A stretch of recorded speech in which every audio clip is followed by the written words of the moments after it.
জাতির বৃহত্তর স্বার্থে চলতি বছরের জুলাই আগস্টের মধ্যেই সংসদ নির্বাচন চায় বিএনপি। মহাসচিব মির্জা ফখরুল বলেন, নির্বাচন যত দেরি হবে রাজনৈতিক ও অর্থনৈতিক সংকট ততই তীব্র হবে। এজন্য অন্তর্বর্তী সরকার ও রাজনৈতিক দলগুলোকে এগিয়ে আসার আহ্বান জানান তিনি।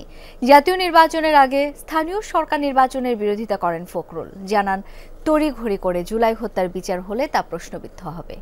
মেঘনা গ্রুপ অফ ইন্ডাস্ট্রিজ, বাংলাদেশের অগ্রযাত্রায় মানুষের আস্থায়। অন্তর্বর্তীকালীন সরকার শপথ নেওয়ার পরপরই যৌক্তিক সময় জাতীয় নির্বাচনের দাবি করে আসছে বিএনপি। প্রধান উপদেষ্টাও জাতির উদ্দেশ্যে ভাষণে চলতি বছরের শেষে কিংবা ২৬ সালের শুরুতে জাতীয় নির্বাচনের ধারণা দেন। সেই ঘটনার কয়েক সপ্তাহ পর সোমবার বিএনপি স্থায়ী কমিটির বৈঠকে এ নিয়ে বিস্তারিত আলোচনা করেন শীর্ষ নেতারা।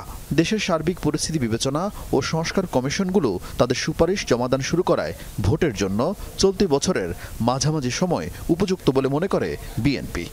সংস্কার সংক্রান্ত যে কমিটি, সেটার মধ্যে রিপোর্ট এসে যাবে, কালকেই দেবে। সুতরাং আমার মনে হয় না যে এটা আমরা আরও বিলম্বিত করার প্রয়োজন আছে, কারণ যত বিলম্ব হচ্ছে ততই রাজনৈতিক এবং অর্থনৈতিক সংকট আরও বৃদ্ধি পাচ্ছে।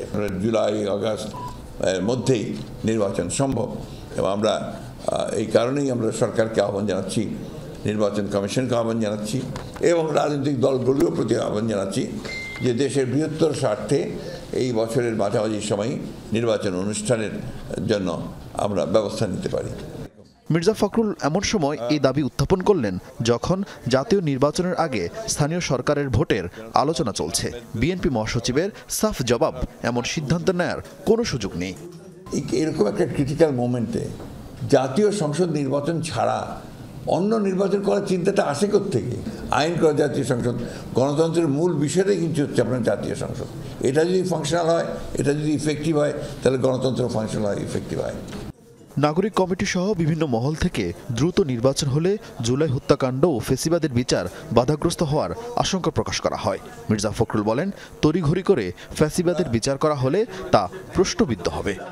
রাজনৈতিক সরকার দিয়ে তো আপনার ফাঁসিগুলো দিয়েছে। আমাদের উপরে যে ফ্যাসিস্ট অত্যাচার, নির্যাতন কার উপর হয়েছে? অন্যান্য রাজনৈতিক দলগুলোর মধ্যে আমরা এবং জামাতে ইসলাম সবচেয়ে বেশি এফেক্টেড হয়েছি। তা আমরা ফ্যাসিস্টদের বিচার করবো না তো কে বিচার করবো? আর যদি আমরা ক্ষমতায় আসি, যেটা শুরু হয়েছে, এখান থেকে সরে যাওয়ার কারো কোনো উপায় নেই। অবশ্যই বিচার, কিন্তু আবার বিচার তড়িঘড়িও করা যাবে না। তড়িঘড়ি করলে এই বিচার কিন্তু প্রশ্নবিদ্ধ হয়ে যাবে। এছাড়া সীমান্তে বিজিবি শক্ত অবস্থান নেয় সরকারকে ধন্যবাদ জানান বিএনপি মহাসচিব। অত্যন্ত শক্ত একটা স্ট্যান্ড নিয়েছেন, যেটা বাংলাদেশের জন্য সম্মানজনক। আরিফিন শাকিল, যমুনা নিউজ, ঢাকা।